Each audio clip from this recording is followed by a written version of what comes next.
setiap ada sesuatu ataupun kejadian yang ngancurin citranya Prabowo, nggak lama itu bakalan keluar hasil survei dari beberapa lembaga survei yang isinya tuh glorifikasi tentang Prabowo.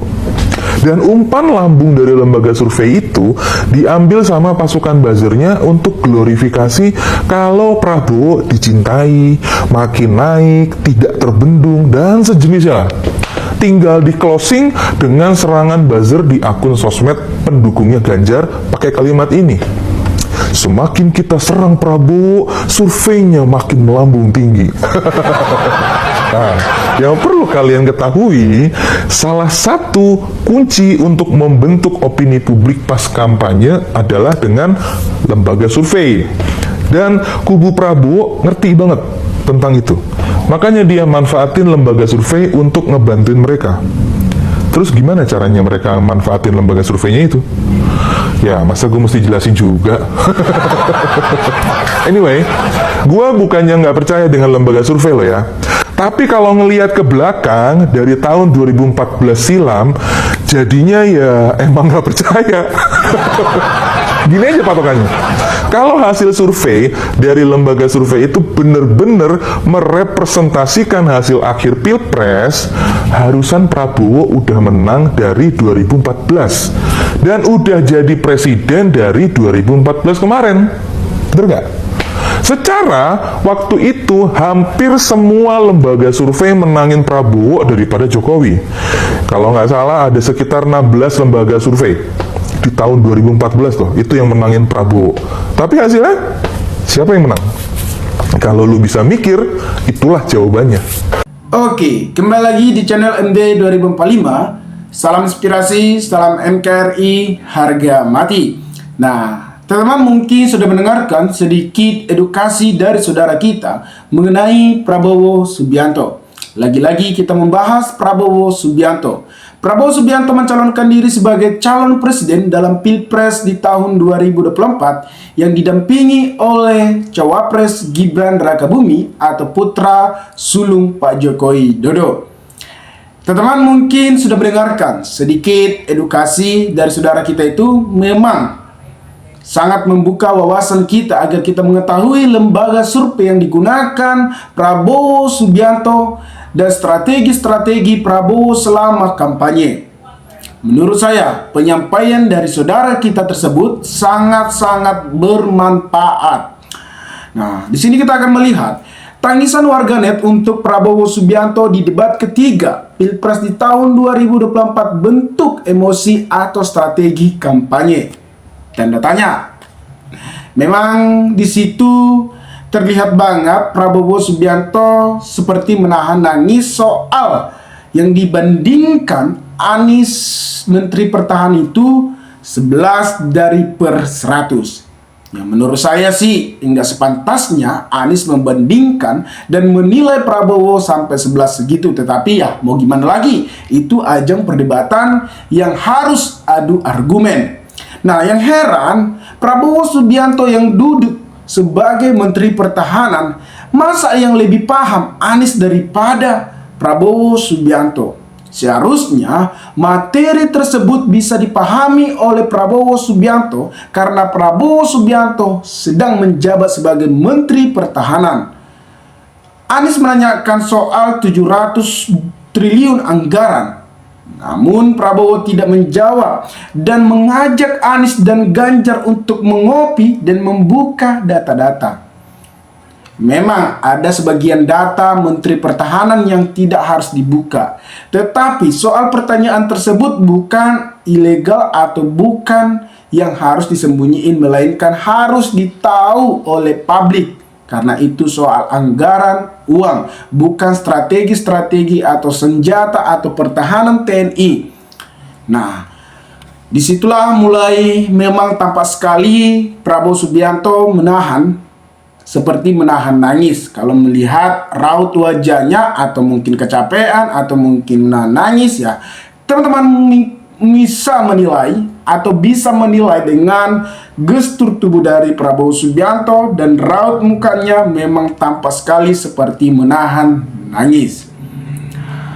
Sejumlah warganet rame-rame mengunggah video menangis saat melihat penampilan calon presiden nomor urut Prabowo Subianto disiarkan dekat ketiga Pilpres di tahun 2024. Warganet tersebut menangis melihat Prabowo mendapatkan pertanyaan bertubi-tubi dari dua capres lawannya, Anies Baswedan dan Ganjar Pranowo. Ya namanya juga perdebatan. Yang heran kan itu kan materinya soal Menteri Pertahanan atau pertahanan. Seharusnya kan Prabowo Subianto bisa menjawab semua karena dia sedang menjabat sebagai Menteri Pertahanan. Nah, ada akun TikTok Uifit atau akun saudara kita merekam video wajahnya sangat menangis dengan mendengarkan capres nomor urut 1 Anies Baswedan memberikan nilai 11 daripada 100 untuk Kementerian Pertahanan yang dipimpin oleh Prabowo Subianto. Ya, memang seperti yang kita lihat perdebatan tersebut bahwasannya Anies membandingkan dan menilai 11 dari 100. Ya itu cukup sekali, padahal kalau kita lihat memang kinerja Prabowo Subianto sebagai Menteri Pertahanan ya bolehlah. Tapi kalau soal dibandingkan sampai 11 ya itu menurut saya sudah terlalu jauh. Ya itu kan mungkin penilaian dari Anies Baswedan. Pengabdian puluhan tahun untuk NKRI tidak dianggap ya Pak, sakit hati banget please, kata akun tersebut sambil nangis-nangis dan melihat raut wajah Prabowo Subianto. Sementara pengguna akun TikTok lainnya membuat konten sejenis dengan narasi dia menangis melihat Prabowo dihianati dan dijatuhkan tapi tidak membalas.